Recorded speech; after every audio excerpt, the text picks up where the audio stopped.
Laws of motion physics का सबसे important chapter है, क्योंकि फिजिक्स के सारे चैप्टर मोस्टली इस पर डिपेंड करते हैं।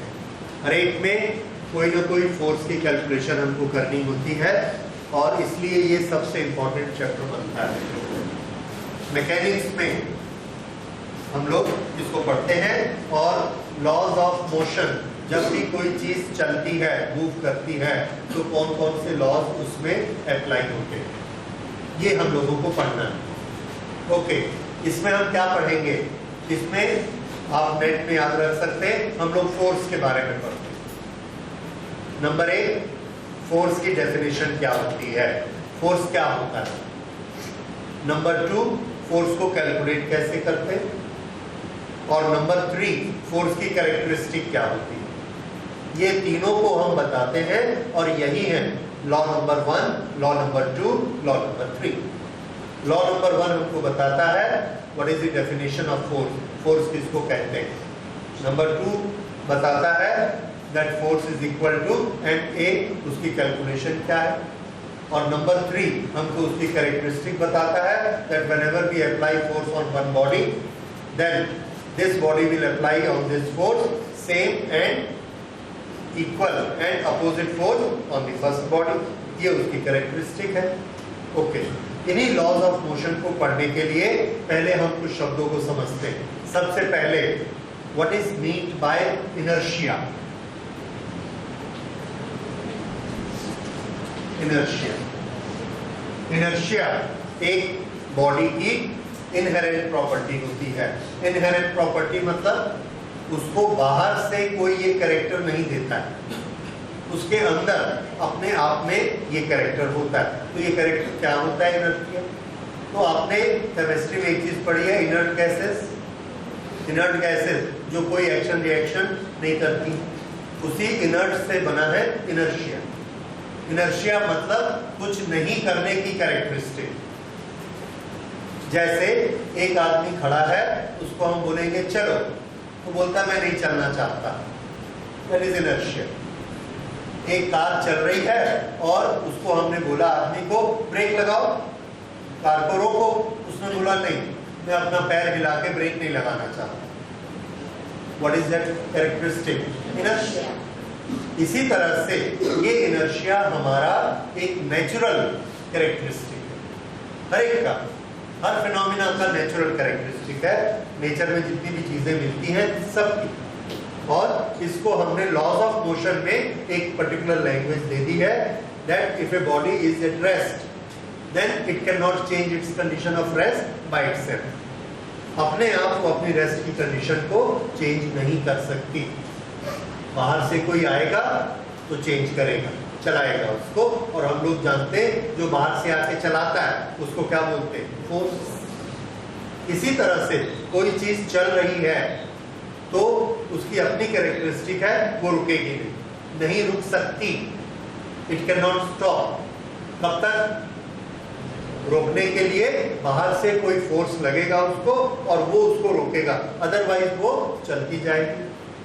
तो जब हम उसको कहते हैं रुको, तो वो क्या कहती है कि मेरे में एबिलिटी नहीं है कि मैं अपनी कंडीशन को चेंज कर सकूं। ये जो उसकी कैरेक्टरिस्टिक है, ये उसकी एबिलिटी नहीं है, इनएबिलिटी है टू चेंज इट्स कंडीशन। तो ये जो कैरेक्टरिस्टिक है, इनएबिलिटी, उसका नाम है इनर्शिया। ठीक है, तो इसको पहले हम इसकी प्रॉपर्टी के बेसिस पर इसको डिफाइन करते हैं। इनर्शिया इज कैरेक्टरिस्टिक और प्रॉपर्टी, प्रॉपर्टी ज्यादा अच्छा शब्द रहेगा,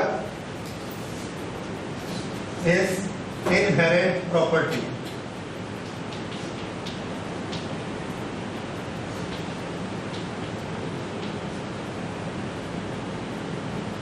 of a body to change its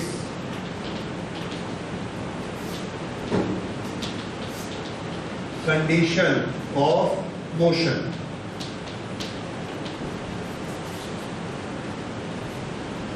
इसी के लिए हम लोग अलग अलग वर्ड यूज कर सकते हैं। Okay, it is inherent property of a body to change its condition of motion. अब अगर हम इसकी कंडीशन को चेंज करना चाहें तो हमको क्या करना पड़ेगा? फोर्स लगाना पड़ेगा। कितना फोर्स लगाना पड़ेगा? तो आंसर है कितना फोर्स लगाना पड़ेगा ये इस पर डिपेंड करता है कि वो बॉडी अपनी कंडीशन को चेंज नहीं करने के लिए कितना इंसिस्ट करती है, कितनी जिद करती है।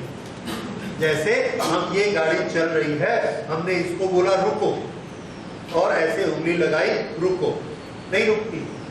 एक साइकिल चल रही है, उसको हम रोकना चाहते हैं, हमने ऐसा हाथ लगाया, थोड़ा सा जोर लगाया, फोर्स लगाया, रुक गई। ठीक है, अब आपके सामने एक रोड रोलर चला आ रहा है, उसको बोलो रुको और उस पर फोर्स लगा दो, ऐसे ही सामने खड़े हो, नहीं रुक पाएगा। तो हम क्या बोलेंगे? ये ज्यादा जिद करता है, अपने मोशन को चेंज नहीं कर पाता। इसका क्या ज्यादा है? इनर्शिया ज्यादा। ठीक है, तो इनर्शिया क्या है? चेंज नहीं करने की प्रॉपर्टी। अब अगर जब हमको ज्यादा फोर्स लग रहा है, हम उसको नहीं रोक पा रहे हैं, तो हम बोल देंगे उसका इनर्शिया ज्यादा है। अब हमने उसको नापना शुरू किया, क्योंकि फिजिक्स में क्वांटिफाई करना बड़ा जरूरी है, क्वांटिटी बनाना जरूरी है। तो किसका इनर्शिया कम, किसका इनर्शिया ज्यादा? तो हमने क्या देखा कि अगर मुझे ये चीज चल रही है और इसको रोकना है तो मैं रोक सकता हूं, लेकिन अगर एक ट्रक इसी स्पीड से आ रहा है और उसको रोकना है तो बहुत ज्यादा फोर्स लगेगा। तो ऐसी कौन सी चीज है जो इसमें और ट्रक में डिफरेंट है? मास डिफरेंट है।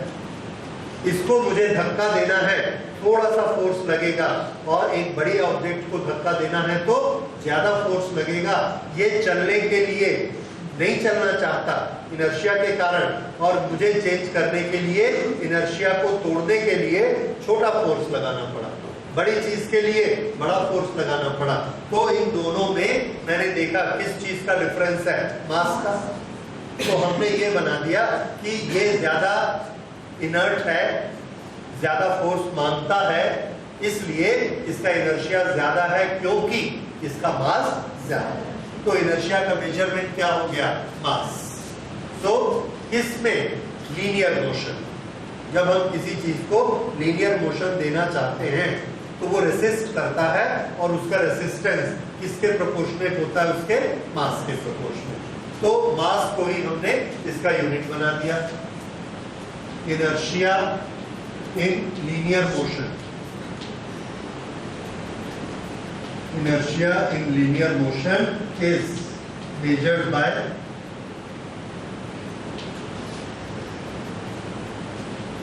its mass। जिसका मास ज्यादा उसका इनर्शिया ज्यादा। अब ये इनर्शिया कितने टाइप का होता है? तो आंसर है जितने टाइप का मोशन में जितनी कैरेक्टरिस्टिक होती है उतने टाइप का इनर्शिया होता है। तो there are 3 type of inertia. 3 types. First, inertia of rest.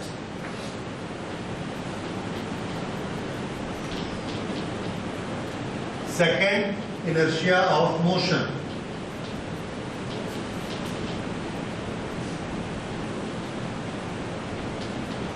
And third, inertia of direction.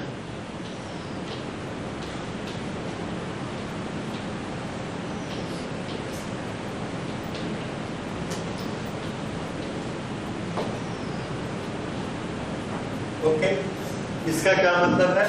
A body at rest will remain at rest. It will not change its condition. A body in motion will remain in motion. It is not able to change its condition of motion.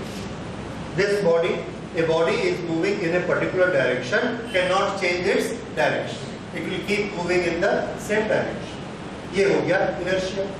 Okay, लेकिन अगर ऐसा है तो दुनिया की हर रुकी हुई चीज रुकी रहेगी, चलती हुई चीज चलती रहेगी। लेकिन हम तो देखते हैं चलती हुई चीजें चलती हैं, चलती हुई चीजें रुकती हैं और रुकी हुई चीजें चलती हैं। कैसे हो जाता है? तो हमको एक और क्वांटिटी समझ में आई कि अगर रुकी हुई चीज को चलाना है तो हमको कुछ एफर्ट करना पड़ेगा और कुछ लगाना पड़ेगा उस पर, जो कि उसको चला देगा। उसको हमने एक नाम दिया, सब लोग जानते हैं, क्या नाम दिया? फोर्स। तो अगर हम रेस्ट, तो उसका अपना नेचर है, रेस्ट में है मतलब वो रेस्ट में ही रहेगी जिंदगी भर। हम उसको चलाना चाहते हैं तो एक हम उस पर एक एजेंट लगाते हैं या तो एक फिनोमेना लगाते हैं, उसको क्या बोलते हैं? फोर्स। फोर्स क्या कर सकता है? तो फोर्स रेस्ट वाली चीज को पुश करके उसको चला सकता है, मोशन में ला सकता है। जो चीज मोशन में है उस पर अगर हम फोर्स लगा देंगे तो वो उसको रोक सकता है।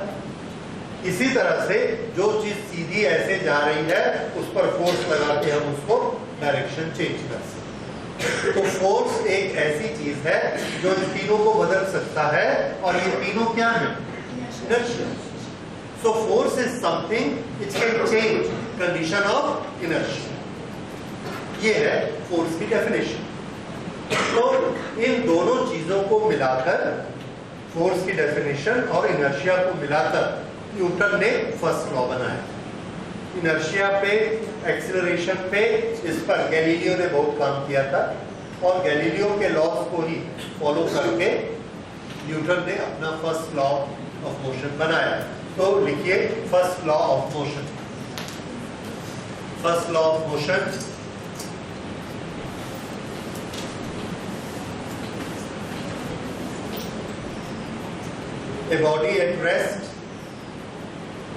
a body at rest will remain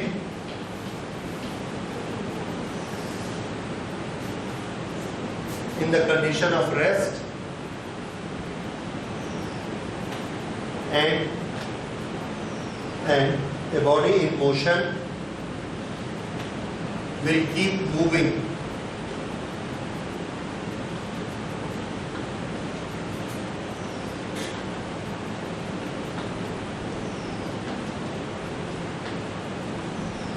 will remain at rest and a body in motion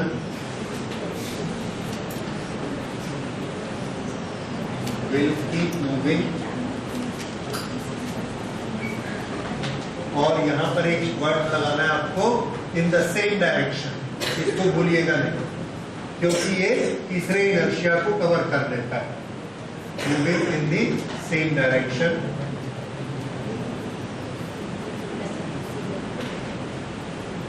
unless an external force is applied on it.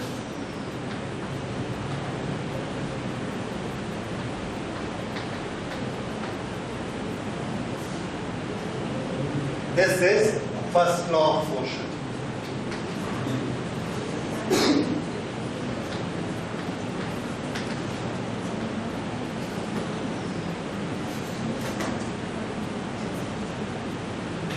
Okay, इसी फर्स्ट लॉ ऑफ मोशन को तोड़ के हम लोग बहुत बड़ा करके 3 पार्ट में भी लिख सकते हैं। A body at rest will remain at rest unless external force is applied on it. ये क्या हो जाएगा? Law of inertia of rest. Law of inertia of motion, a body in motion will remain moving unless an external force is applied on it. और इसी तरह से direction का हो जाएगा। So this is our first law. First law हमको क्या बताता है? ये क्वेश्चन ज्यादा इंपॉर्टेंट है बजाय की first law. What is first law? ये कम पूछा जाता है, ज्यादा क्या पूछा जाता है? What is given by first law? What is defined by first law? तो देखिए, जो चीज इनर्शिया में रहती है उसके इनर्शिया को तोड़ने के लिए, उसको चलती हुई चीज को रोकने के लिए जो चीज लगती है उसको क्या कहते हैं? फोर्स। तो ये किसमें मेंशन है? फर्स्ट लॉ में, कि कोई भी चीज अगर चलेगी, चलती हुई चीज रुकेगी, तो उसके लिए हमने क्या दिया है? यस, तो जो रुकी हुई चीज को चला दे, चलती हुई चीज को रोक दे, सीधा चलती हुई चीज को मोड़ दे, उसको क्या बोलेंगे? फोर्स।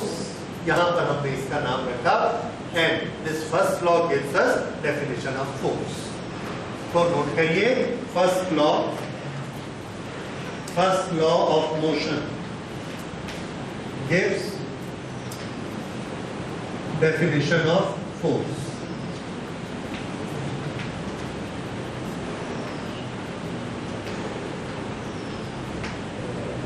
ओके, ये तो अब लिखवाने की जरूरत नहीं पड़ेगी। That what is force? Force is a phenomena which changes condition of motion. लिख सकते हैं force is, कभी हम फिनोमिना शब्द यूज करते हैं, कभी एजेंट यूज करते हैं, कभी समथिंग शब्द यूज करते हैं, अलग अलग राइटर अलग अलग चीजें यूज करते हैं। Force is an agent which changes condition of motion.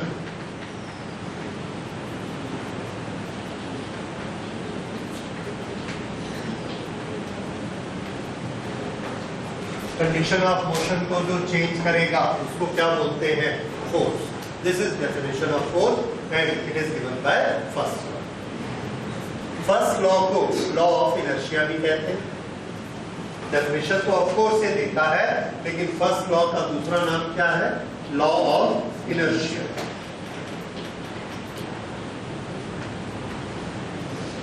इसके बेसिस पर जो थ्योरेटिकल क्वेश्चंस हमसे पूछे जाते हैं वो ये जानने के लिए पूछे जाते हैं कि हम इनर्शिया का मीनिंग जानते हैं कि नहीं,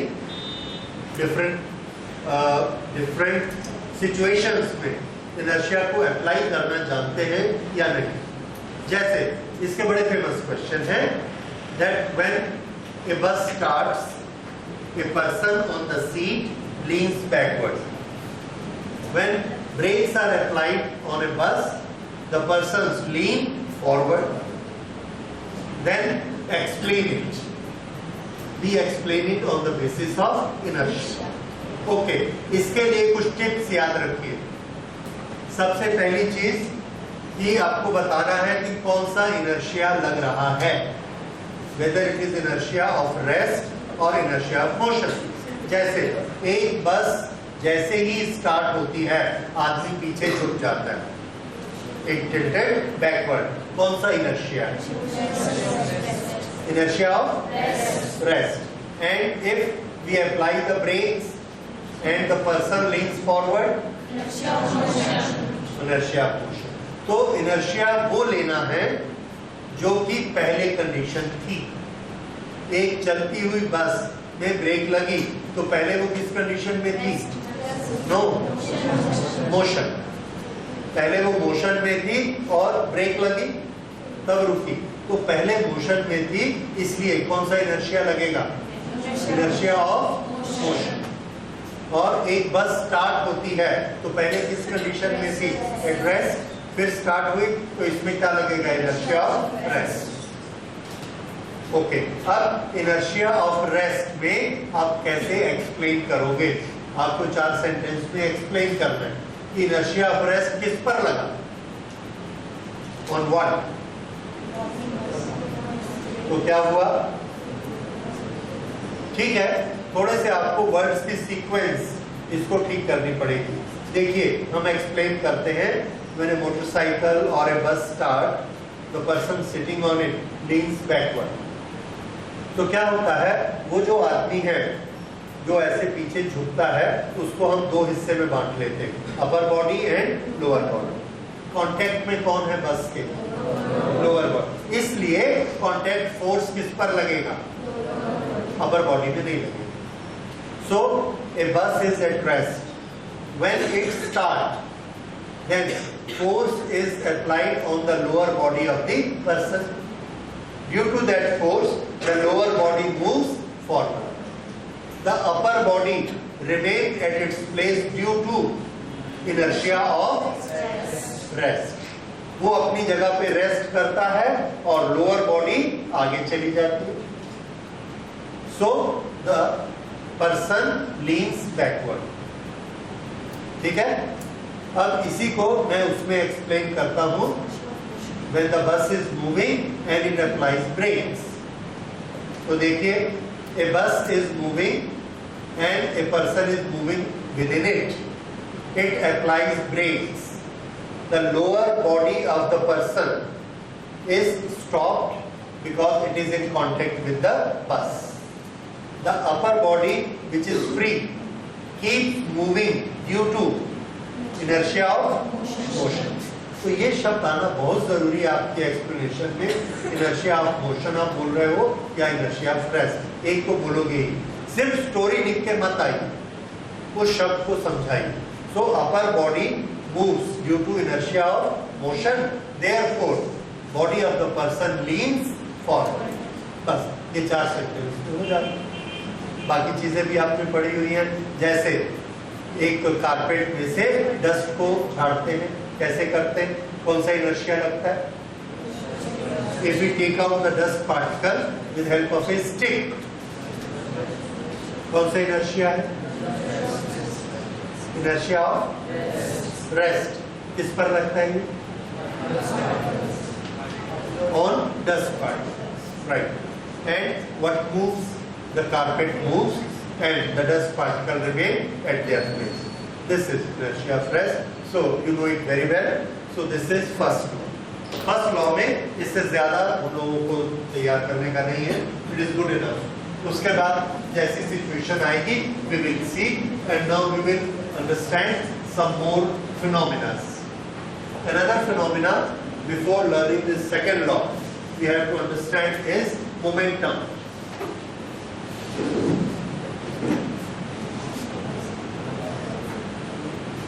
Momentum is characteristic of a body which is in motion. Momentum किसके पास होता है? जो बॉडी मूव कर रही होती है उसके पास मोमेंटम होता है. ओके, मोमेंटम इज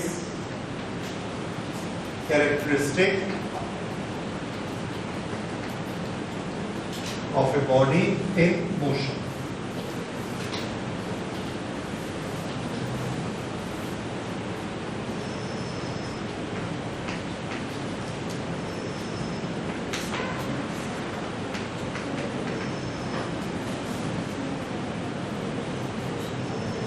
जब कोई बॉडी मूव करती है तो उसका अपना एक इफेक्ट होता है, उसकी एक ताकत होती है. वो जो इफेक्ट है वो क्या है? मोमेंटम. ये मोमेंटम को हम कैसे कैलकुलेट करते हैं? Momentum is characteristic of a body in motion which does not change, which remain constant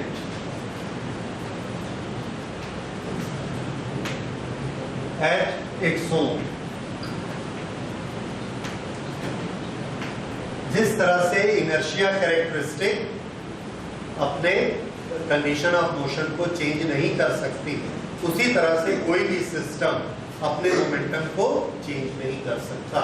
momentum हम लोग उसको एक हमने नाम दे दिया P, and this is equal to momentum. P is calculated by mass into velocity.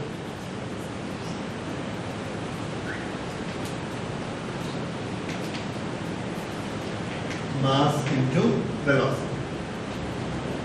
This momentum is a vector quantity. मैंने आपको बताया था जैसे जैसे कोई क्वांटिटी इंट्रोड्यूस होगी हम लोग पढ़ते जाएंगे कि वो स्केलर है, वेक्टर है, उसका यूनिट क्या है, उसका फॉर्मूला क्या है और उसकी dimension. So momentum P is a vector quantity. ये इसकी डेफिनेशन, ये उसका फॉर्मूला. सो वेक्टर फॉर्म में अगर लिखेंगे तो क्या होगा? P is equal to mass is a scalar quantity and V is a vector quantity. तो मोमेंटम की डायरेक्शन कौन सी डायरेक्शन होती है? जो वेलोसिटी की डायरेक्शन होती है. तो वेलोसिटी की डायरेक्शन और मोमेंटम की direction same direction. Okay, This is a vector quantity. Now, what should be the unit of momentum? बोलिए. It is a derived quantity because it is a multiplication or product of many quantities. Okay. Unit क्या होगा? M का unit क्या होता है? kg. Velocity का metre पर second. तो यूनिट क्या हुआ मोमेंटम का? kg मीटर पर सेकेंड. ओके. अब इसकी डायमेंशंस भी निकाल लीजिए.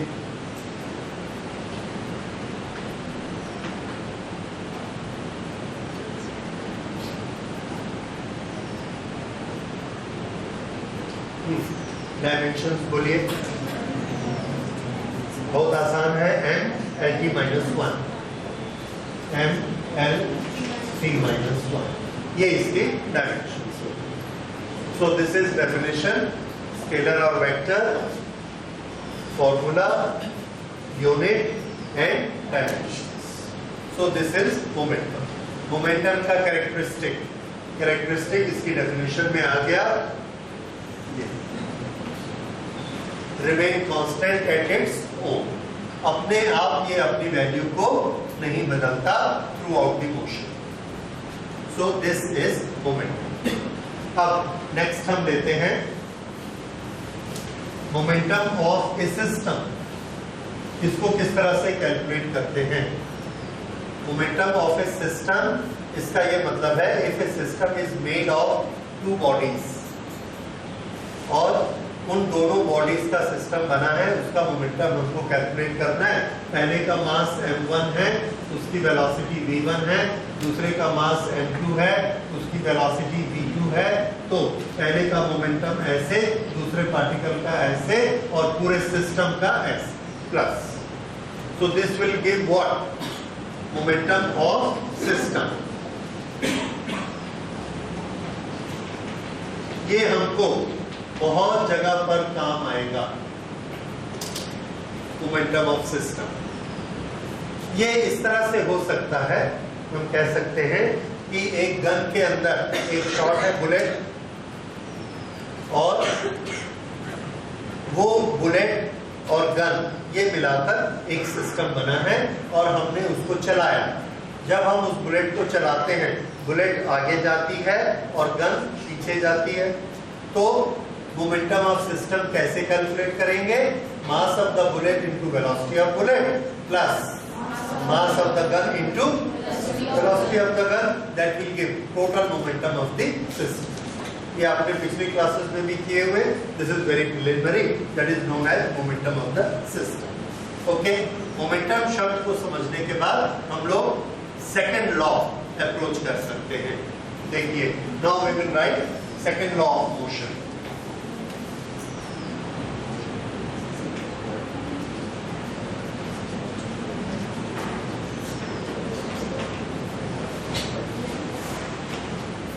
Second law of motion.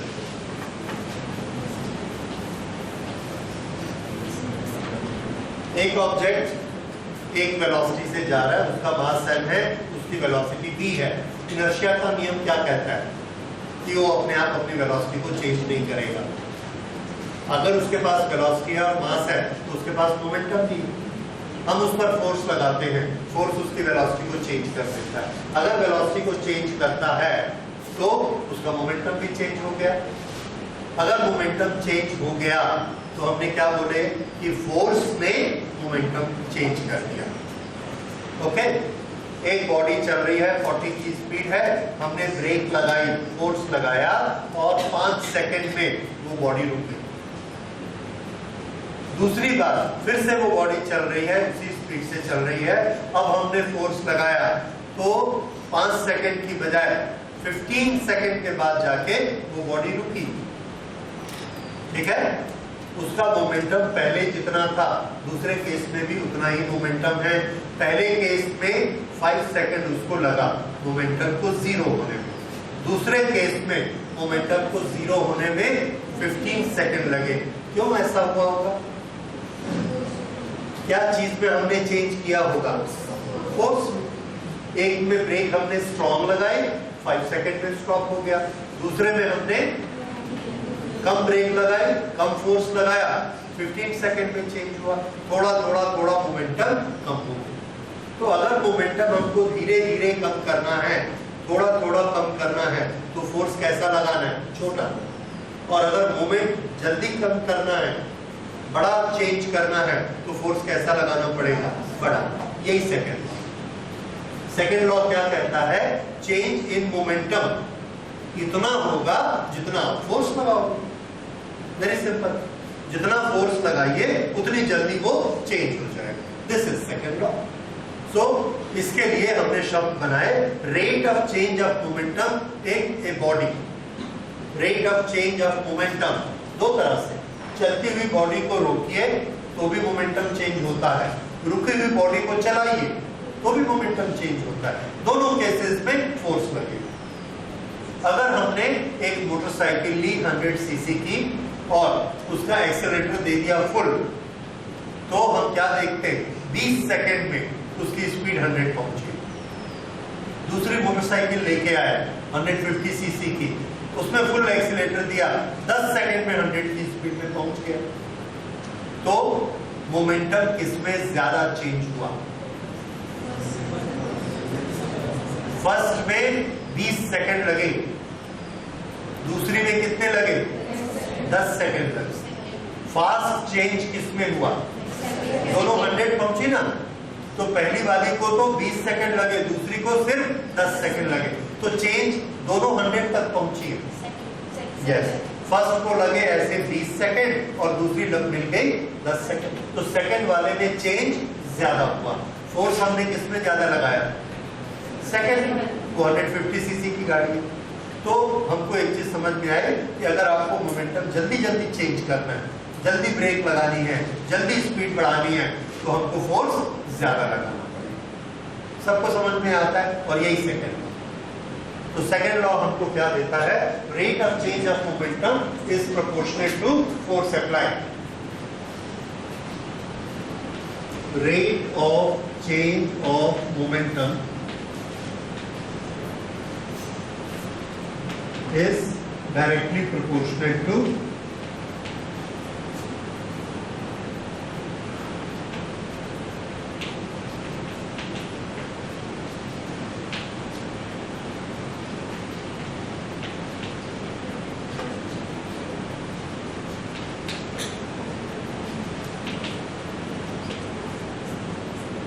directly proportional to force applied.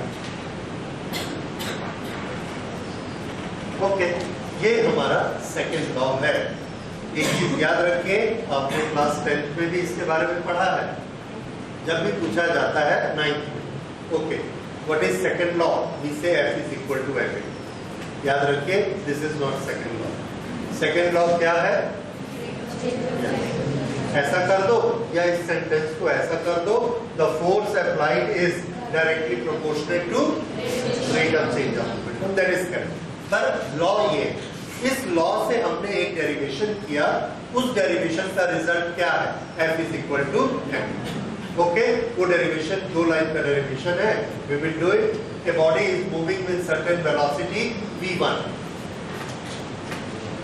A body mass m1 is moving with velocity v1, therefore its momentum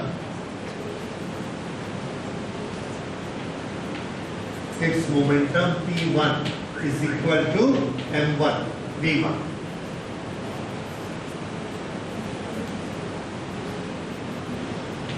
A force F is applied on it. A force F is applied on it, and the velocity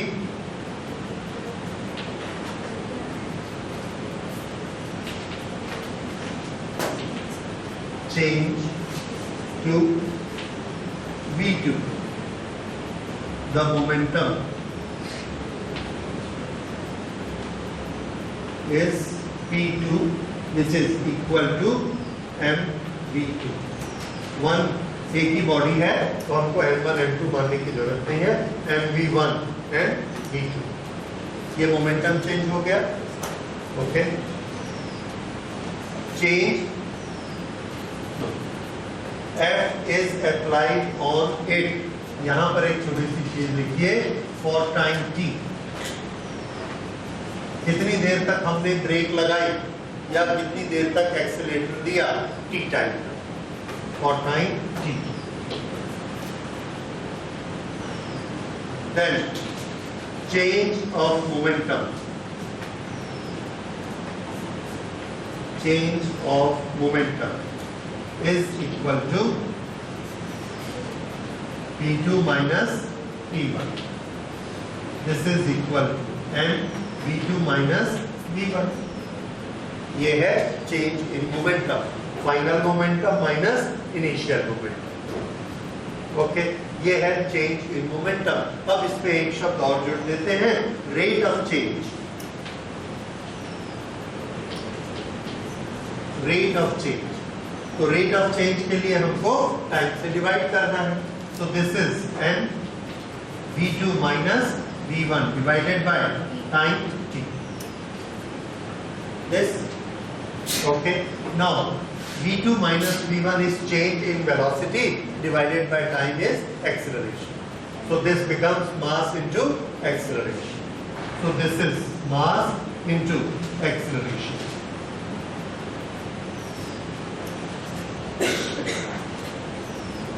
Rate of change of momentum. ये rate of change of momentum हमने निकाला ma. अब हमारा second law क्या कहता है? Second law says the rate of change of momentum is directly proportional to force applied, और force applied is directly proportional to rate of change of momentum. So according to second law,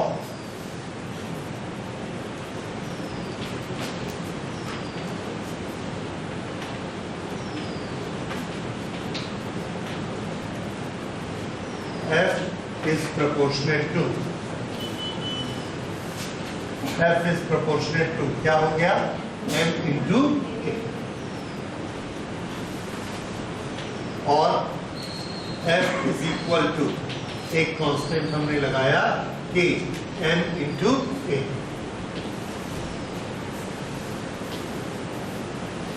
okay, ये हमारा force का formula आया, K into M into A. What is K?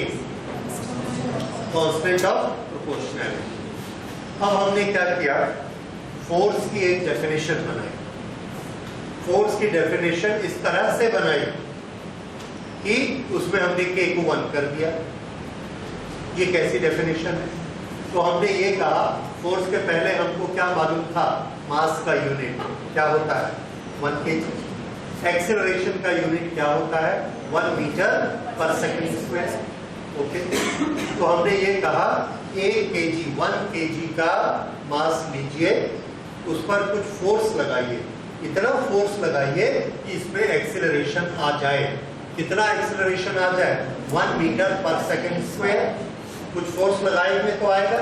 वो जो हम force लगाएंगे उस फोर्स को हम बोलेंगे 1 न्यूटन. क्या बोलेंगे उसको? 1 न्यूटन. तो वैल्यू को रख दो. मास कितना लिया? 1. A कितना लिया? 1. और उस फोर्स का नाम हमने क्या रख दिया? कितने न्यूटन? 1 यूनिट. 1. अब देखिए K कितना हो गया? Therefore K is equal to 1. अब इस बात को हम लिखते कैसे हैं? इस बात को लिखते कैसे हैं? क्योंकि ये चीज आपको 10 जगह जरूरत पड़ेगी फिजिक्स, जब हमने कांस्टेंट को 1 करना होता है. तो उसके लिए लिखने का तरीका है, the units of M, A and F are so chosen that K is equal to 1. ये स्टैंडर्ड एक सेंटेंस है जो हर जगह आपको K को 1 करने के काम आएगा. ठीक है? और अब आप सिचुएशन को तो समझ गए. हमने कितना लिया? 1 मास, 1 kg. एक्सेलरेशन कितना दिया? 1 मीटर पर सेकंड स्क्वायर. और जो फोर्स बना उसी को क्या मान लिया 1 न्यूटन। तो हमारे इक्वेशन में 1 1 1 हो गया सब, तो k की वैल्यू 1। ऐसा करके हम k की वैल्यू को 1 कर देते। अगर हमारी मजबूरी होती कि उस फोर्स का हमने पहले कोई और डेफिनेशन बना के मेजरमेंट बनाया तो हम k की वैल्यू 1 नहीं कर पाते। आगे जाके आपको बहुत सी चीजें मिलेंगी जिसमें k की वैल्यू 1 नहीं है। क्यों? क्योंकि हम पहली बार k को 1 कर सकते, दूसरी बार, तीसरी बार। अब इस फोर्स को आगे जाके कहीं लगाएंगे तो हम लोग k को 1 नहीं कर पाएंगे। पहली बार हम लोग करते जब फंडामेंटल इक्वेशन बनाते। तो ये हो गया k = 1। Therefore f का फॉर्मूला क्या बना? m × 8। ये हमारा डेरिवेशन हो गया, मास × acceleration. Force is equal to mass into acceleration. So this is our second law. अब सेकेंड लॉ ने हमको क्या बताया? फोर्स को कैलकुलेट करने का तरीका। अगर एक बॉडी का मास m है और उसमें एक्सीलरेशन a लिया हमने कुछ फोर्स लगा के, तो वो फोर्स किसके बराबर होगा? मास into acceleration. So second law gives us quantity of force. लिखिए, Newton's second law of motion gives quantity of force. और इसको अंडरलाइन करिए, क्वांटिटी की। Second law of motion gives quantity of force.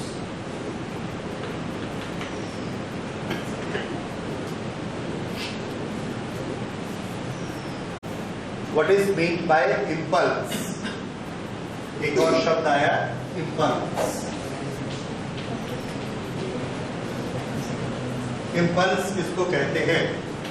When a very large force is applied for a very small time.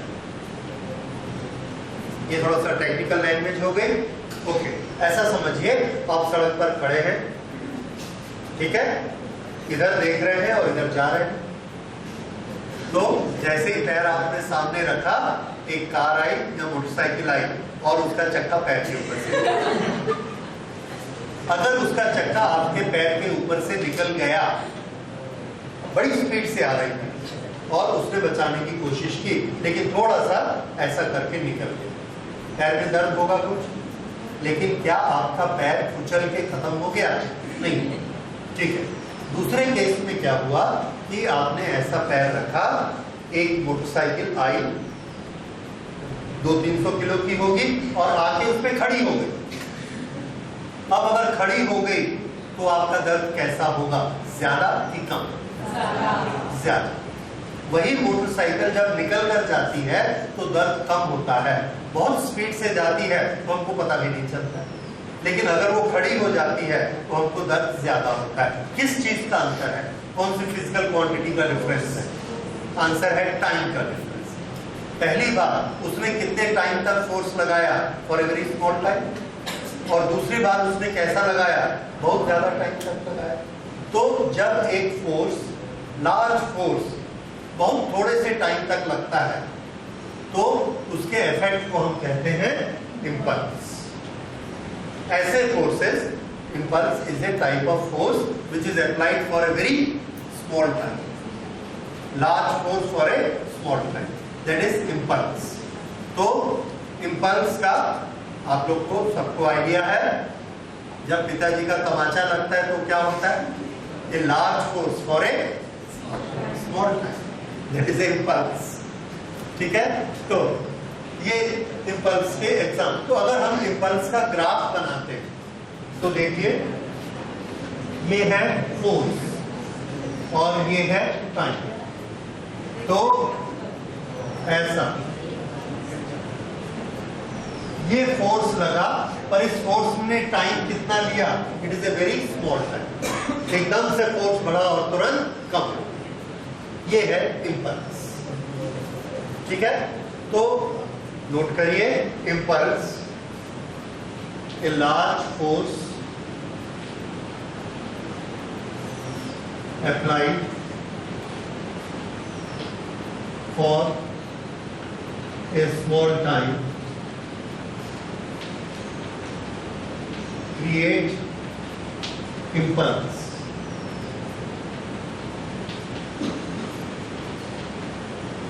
एक चीज ध्यान रखिए, impulse force नहीं है, it is not a type of force. Impulse एक अलग quantity है, लेकिन इम्पल्स लगा ये हम कब बोलते हैं? when the force is a large force and it is applied for a very small time, for a very short time, then impulse is applied, but impulse is not force. तो impulse क्या होता है फिर? देखिए, impulse I is given by force multiplied by time of application. ये वाला force जो है, force into time, this gives impulse. लेकिन इसमें एक प्रॉब्लम है। प्रॉब्लम क्या है? हमारे पैर पे जब मोटरसाइकिल का चक्का चला, मोटरसाइकिल 100 की स्पीड से आ रही है और बहुत शॉर्ट पीरियड के लिए पैर के ऊपर से ऐसे चली गई, लेकिन उस शॉर्ट पीरियड को डिटेल में सोचिए। जब वो चक्का यहाँ पर था तो फोर्स कम था, यहाँ पर आया फोर्स ज्यादा हुआ, फिर यहाँ पर आया कम हो गया। It is not a constant force. यहाँ पर उस फोर्स की वैल्यू 100 थी, यहाँ उस फोर्स की वैल्यू 0 थी, यहाँ 20 थी, यहाँ 50 थी, फिर 100 हुई, फिर 20 हुई, फिर 0 हुई, फिर खत्म हो गई। ये हमने उसका ग्राफ बनाया। यहाँ 0 से शुरू हुई, 100 पहुंची, फिर 0 हुई, लेकिन टाइम इतना कम है कि हमको ज्यादा इफेक्ट नहीं हुआ। तो अब अगर हमको इसमें टाइम से मल्टीप्लाई करना है तो ये वाला जो फोर्स है 100 can be multiplied with this much time? No, क्योंकि ये तो इतने टाइम तक 100 नहीं था, तो क्या हम इसको इस टाइम तक अप्लाई करेंगे? No, तो उसमें क्या होगा? ये वाला इफेक्ट छूट जाएगा, फोर्स इनटू टाइम। तो ये हमारे लिए एक प्रॉब्लम है कि ये डेफिनेशन अपने आप में थोड़ी सी गलती रखती है। ये फोर्स की एक वैल्यू तो होती नहीं। तो एक चीज याद रखिए, जब भी फोर्स ऐसा लगता है इसको हम बोलते हैं इंपल्सिव फोर्स। कौन सा फोर्स बोलेंगे? इंपल्सिव फोर्स, जो कि इंपल्स के मैनर में लगा, एकदम से बढ़ा और शॉर्ट पीरियड में ही खत्म हो गया। जब हम इसकी कैलकुलेशन करते हैं तो इस फोर्स को हम लिखते हैं फोर्स एवरेज। एवरेज, ये इसकी एक एवरेज वैल्यू निकालते हैं फोर्स की। This is to be multiplied by time. Average force multiplied by time, that gives the impulse. Okay, so what are impulsive forces? Which are large forces applied for a very short time. Those are impulsive forces. Take FT graph. How do we calculate impulse? Answer: by area of FT graph. Area under FT graph gives impulse. क्यों? क्योंकि area हमको हमेशा क्या देता है? Multiplication. इसमें किस किस का मल्टीप्लिकेशन होगा? इस तरफ कौन है? दिस साइड इज ओ, मैंने उल्टा लिखा।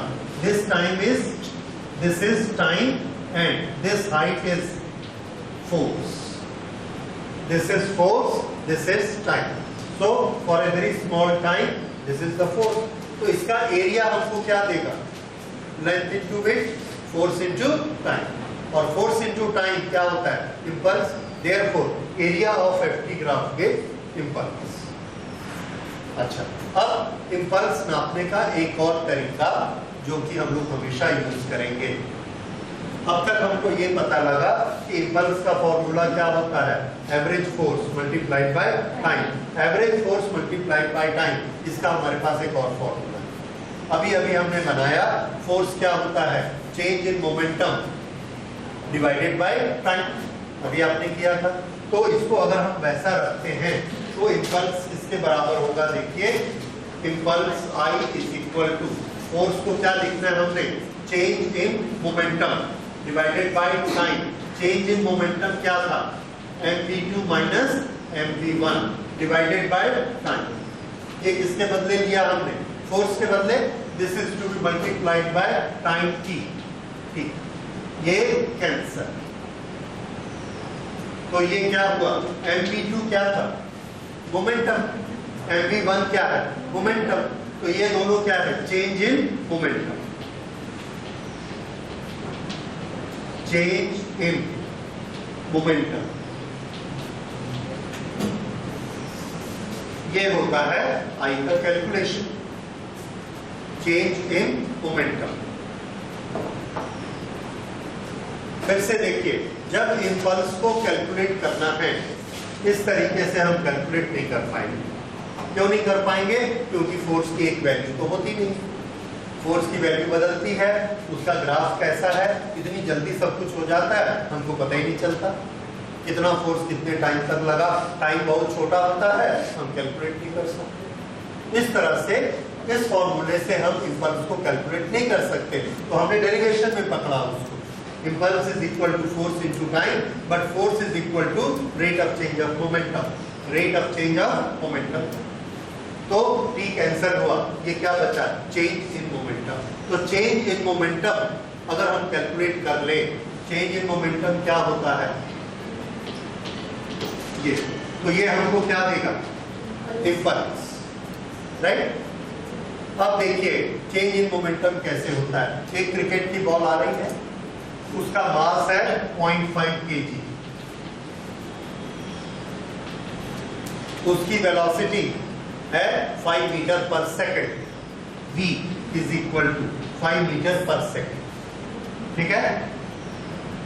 तो उसके पास मोमेंटम कितना है, p, मोमेंटम उसके पास कितना है 0.5 इंटू 5, 2.5, और जो भी इसका यूनिट है kg मीटर पर सेकंड, ये इसका मोमेंटम है। उसके पास वो बॉल आती है और हम उसको कैच कर लेते हैं।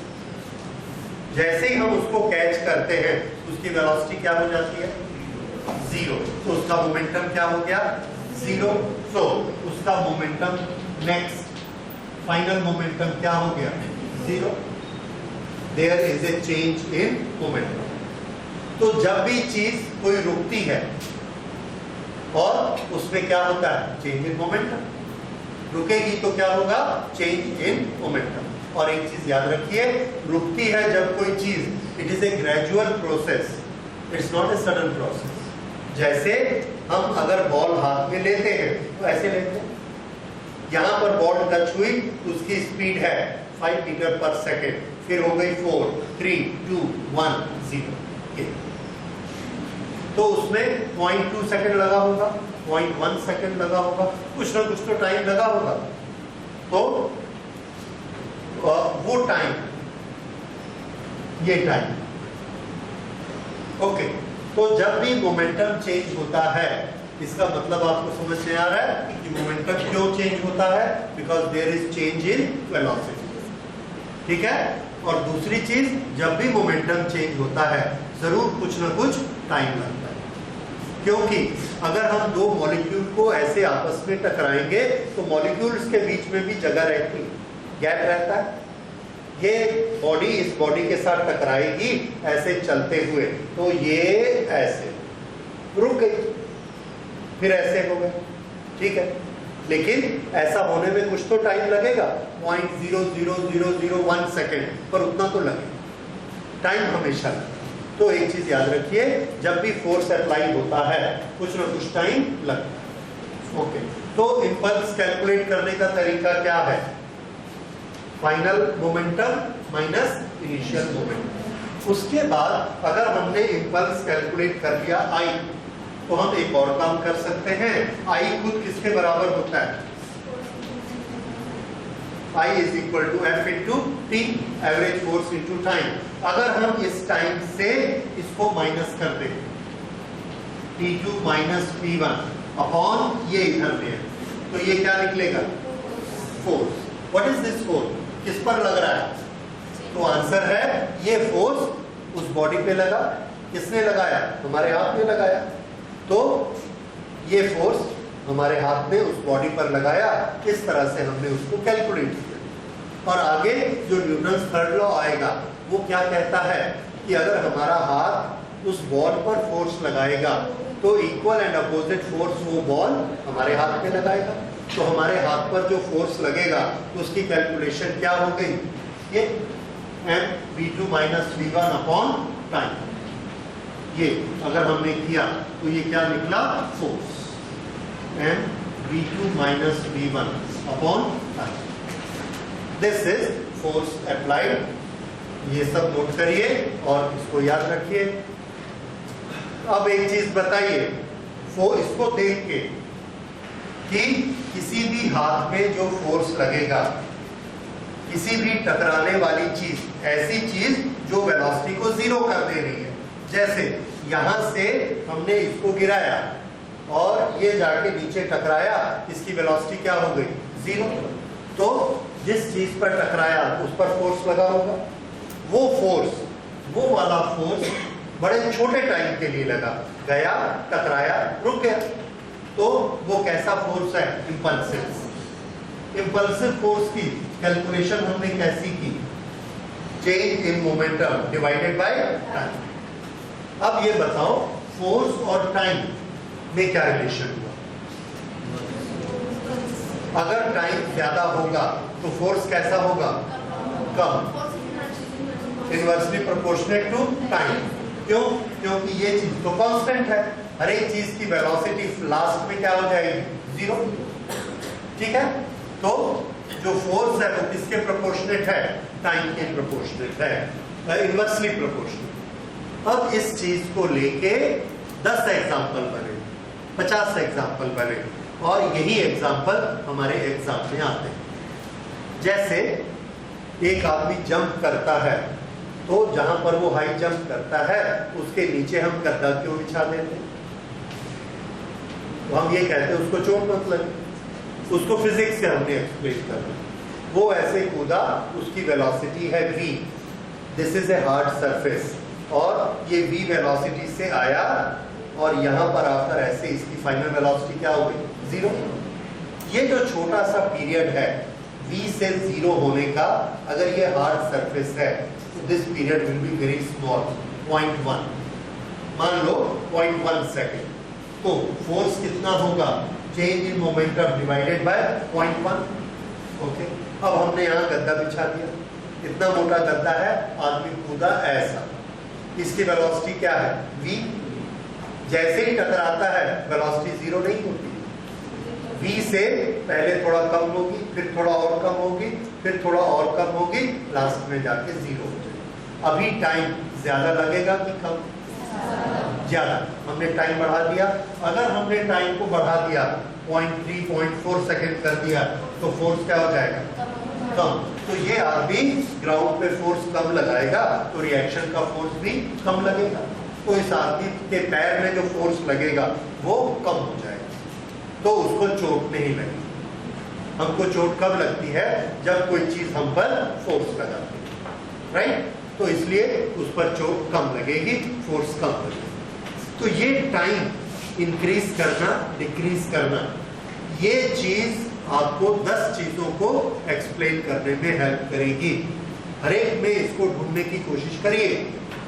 जैसे क्रिकेट के बॉल को जब हम कैच करते हैं तो हाथ को पीछे क्यों करते हैं, यहां हमने हाथ में बॉल लिया, उसकी वेलोसिटी क्या है, v वेलोसिटी है, फाइनल हम क्या कर देंगे उसको, जीरो। v से जीरो होने में अगर हमने अपने हाथ को यहाँ रखा तो टाइम लगा 0.1 सेकेंड, और अगर हाथ को पीछे लाए तो 0.4 सेकेंड, ज्यादा टाइम। फोर्स कम किस में लगता है, टाइम ज्यादा, इसलिए जब हाथ को पीछे लाएंगे तो टाइम ज्यादा लगेगा और हाथ में फोर्स कम लगेगा। इसी तरह के और 10 एग्जाम्पल है, जैसे शॉक एब्जॉर्बर्स।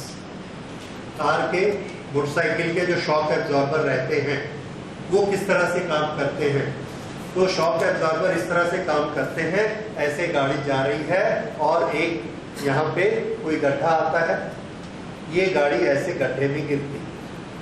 जब ये गड्ढे में गिरती है तो इसकी वर्टिकल वेलोसिटी 0 से g के कारण बढ़ते जाएगी, g के कारण बढ़ते बढ़ते यहाँ हो गई 5। अब ठीक गड्ढे के नीचे पहुंच के जब उसकी वेलोसिटी 5 है और गड्ढे के तले से वो टकराई, या गड्ढे के सामने से ऐसे टकराई तो वो नीचे जाने वाली वेलोसिटी क्या हो गई? 0। 5 से 0। टाइम कितना लगा? नहीं के बराबर टाइम लगा। ऐसे गड्ढे में गिरी और ये जो एक्शन होता है इसमें टाइम कितना है? 0। ये तो बढ़ गया। तो जैसे ये 0 होता है there will be change in momentum and there will be impulse and there will be impulsive force। ये जो impulsive force है अगर ये टाइम बहुत कम है तो फोर्स कैसा होगा? ज्यादा लगेगा तो हमको ज्यादा फोर्स लगता है बॉडी में। लेकिन अगर हमने वहां पर स्प्रिंग लगा दिए तो क्या होगा? ये जैसी गड्ढे में जाएगी तो स्प्रिंग ऐसा दबेगी। वेलोसिटी तो तब भी 0 होगी पर स्प्रिंग ऐसा दबेंगे तो वो क्या करेंगे? टाइम को बढ़ा देंगे। अगर वो टाइम को बढ़ा देंगे तो क्या होगा? फोर्स कम हो जाएगा, तब हमको चोट कम। तो इसलिए स्प्रिंग लगाने से हमको चोट कम लगती है। ये है शॉक एब्जॉर्बर्स। इसके बाद इसको और एडवांस किया गया। स्प्रिंग लगाने से हमको कुछ प्रॉब्लम होता था। स्प्रिंग लगाने से क्या प्रॉब्लम होता है? स्प्रिंग ऐसा दबा, पूरा ऐसा दब गया और उसने टाइम ज्यादा लिया तो हमको ऐसा नीचे गिरने में चोट नहीं लगी। उसके बाद स्प्रिंग खुलता है क्योंकि स्प्रिंग तो वापस आएगा, तो वो जब ऐसा खुलता है तो हमारी बॉडी को उछाल देती है। तो गाड़ी गड्ढे में जाती है, जाते समय हमको चोट नहीं लगती, लेकिन जब उछलती है ऊपर उछाल देती है, उछल के फिर जब हम गिरेंगे फिर चोट लगेगी। तो हम क्या चाहते हैं कि जब स्प्रिंग ऊपर आता है तो वो हमको उछाले भी मत।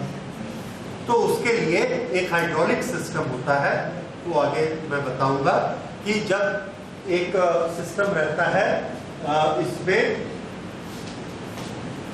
ऑयल भरा रहता है, हाइड्रोलिक ये, और इस ऑयल के यहाँ पर पूरा ऑयल भरा हुआ है और यहाँ पर एक डोर है इस तरह से। तो जैसे ही स्प्रिंग दबता है, स्प्रिंग नीचे दबेगा तो ये ऑयल इसके नीचे आ जाएगा। यहाँ पर पिस्टन है, ये ऐसा, और इसके ये हमारे चक्के से जुड़ा हुआ है। जैसे ही ये दबेगा, ये पिस्टन दबेगा, स्प्रिंग के साथ ये दबा, ये दरवाजा खुला और ये पूरा ऑयल यहाँ आ गया। ठीक है, तुरंत आ गया। उसके बाद जब स्प्रिंग वापस धक्का मारेगा तो ये पिस्टन ऊपर जाएगा। ये जो शॉक एब्जॉर्बर लगे रहते हैं ना, उसके अंदर की बात बता रहा हूँ। ये ऊपर जाएगा, ऊपर जाएगा तो ये क्या करेगा? इस ऑयल को वापस ऊपर खींचेगा। लेकिन जैसे ही ये इस ऑयल को वापस ऊपर खींचने लगता है, ये दरवाजा बंद हो जाता है। क्योंकि ये ऊपर जाते हैं, ये दरवाजा बंद हो गया। जब ये दरवाजा ऐसा बंद हो जाता है तो क्या होगा? ये ऊपर खींच नहीं पाएगा और इस दरवाजे में एक छोटा सा छेद रहता है। ये छेद दरवाजे के कंपैरिजन में बहुत छोटा है। तो जब ये नीचे दबा था तो 0.1 सेकंड में या 1 मिली सेकंड में पूरा ऑयल इधर आ गया था, क्योंकि दरवाजा बड़ा है। अब जब ये ऊपर जाएगा तो ये दरवाजा तो इसके खींचने के कारण बंद हो गया और यहाँ से जो ऑयल जाएगा वो 10 मिली सेकंड लेगा, क्योंकि छेद छोटा है। तो ये क्या करता है? धीरे धीरे ऊपर उठता है। स्प्रिंग दबा रहा है बाहर, पर ये क्या, यहाँ वैक्यूम क्रिएट हो गया। ये ऑयल को खींचता है, जैसे हम पिचकारी में खींचते हैं, इंजेक्शन में खींचते हैं, तो आप एक ही बार में ऐसा नहीं कर सकते, धीरे धीरे भरना पड़ता है। उसी तरह से यहाँ से जाता है और ये छेद छोटा है, तो जाने में इसको टाइम लगेगा। 10 मिली सेकेंड लग गया, टाइम हमने बढ़ा दिया। तो टाइम हमने बढ़ा दिया, फोर्स कैसा हो जाएगा? कम। तो ये हमको वापस उछाल नहीं पाता। तो जैसे ही गड्ढा आता है, स्प्रिंग नीचे जाता है, उसने टाइम बढ़ा दिया। फिर जब स्प्रिंग हमको वापस धक्का मारता है तो ये ऑयल वाला हमको बचा लेता है, ये टाइम को बढ़ा देता है। इस तरह से शॉक एब्जॉर्बर दोनों तरफ काम करता है, इंपल्स को बढ़ा देता है। तो सिर्फ स्प्रिंग लगाने से नहीं होगा। एक रिक्शे में अगर आप बैठ के जाएंगे और उस रिक्शे में स्प्रिंग लगे हैं तो आपको पूरा आराम नहीं दे सकता मोटरसाइकिल जितना, क्योंकि इसमें दोनों चीज, इसके कारण ये स्लो हो जाता है। ठीक है, एक दरवाजे को हम ऐसा खींचते हैं, उस पर डोर क्लोजर लगा है, डोर क्लोजर में स्प्रिंग है, तो हम जब खींचते हैं तो स्प्रिंग ऐसा दब जाता है तुरंत, फिर उसको छोड़ देते, छोड़ते हैं तो वो वापस स्प्रिंग फोर्स नहीं लगा पाता। क्यों? उसके बीच में ये डिवाइस लगी रहती है। जब हम दरवाजे को बंद करते हैं ये नीचे आ जाता है, खिड़की खुल जाती है, पूरा ऑयल नीचे आ गई। जैसे ही दरवाजे को छोड़ते हैं स्प्रिंग उसको वापस मारता है दरवाजे को, पर ये खिड़की बंद हो, धीरे धीरे ऑयल जाएगा, दरवाजा धीरे धीरे धीरे आगे जाएगा, लास्ट में जाके बंद हो जाएगा। ये सब डिवाइसेस किसके लिए? टाइम को इंक्रीज करने के लिए। इसी तरह से जब हम बाजार से ग्लास खरीदते हैं, पानी पीने का कांच का ग्लास, उसके आसपास रैपिंग मिलती है, पेपर में रैप कर देते हैं या ग्लास में रैप कर देते हैं। क्यों? एक ग्लास जब दूसरे ग्लास से ऐसे टकराता है तो जाएगा तो कुछ वेलोसिटी होगी तो टकराएगा। गाड़ी चलती है, कार चलती है, ऐसे हिलता है। ये एक वेलोसिटी से आया, ये एक वेलोसिटी से आया, दोनों ऐसा टकराए। टकराने से क्या होगा? ये ऐसा, और उसके मॉलिक्यूल में स्प्रिंगनेस नहीं होती, बिल्कुल स्टिफ होते हैं। अगर ये ऐसा हुआ क्रैक हो जाए। तो हम क्या करते हैं, इन दोनों के बीच, ये जैसे ही ऐसे टकराएंगे क्रैक हो जाएगा ग्लास, तो इन दोनों के बीच में हमने पेपर डाला। पेपर के जो मॉलिक्यूल्स रहते हैं उनमें स्प्रिंगीनेस रहती है, जैसे रबर के मॉलिक्यूल रहते हैं वैसे पेपर में, ग्लास में। तो जैसे ही दो ग्लास आपस में टकराते हैं उनके बीच में पेपर आया या ग्लास आया, उसके मॉलिक्यूल में क्या प्रॉपर्टी है? ऐसे जाएगी। तो ये इधर से स्पीड आया 5, ये ग्लास इधर से आया 5 और बीच में पेपर आ गया, तो ये 5 से 4 3 2 1 0 टाइम बढ़ गया। टाइम बढ़ गया तो इनके टकराने का फोर्स कम, इसलिए नहीं टूटेगा। और खाली कांच आप रखिए, एक बार टकराएगा टूट जाएगा। क्यों? v वेलोसिटी से आया, जैसे ही टकराया वेलोसिटी क्या हो गई? 0, क्योंकि तो दबेगा नहीं। टाइम बहुत कम, फोर्स बहुत ज्यादा, क्रैक। इस तरह से अलग अलग एग्जाम्पल हमारे आते हैं और हर एक एग्जाम्पल में हम करते क्या है? टाइम को इंक्रीज करते हैं।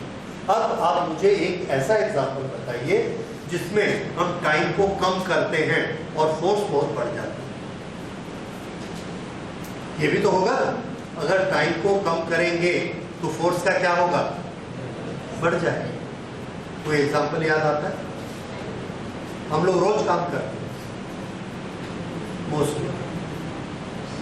देखिए, मेरे को दीवार में एक नेल लगाना है, खीला लगाना है। मैंने खीला रखा, उसके ऊपर हथौड़ी रखी और उसको बोला नेल को अंदर चले जाओ, नहीं जाता। मैंने दबाया तो भी नहीं जाता। फिर क्या करना?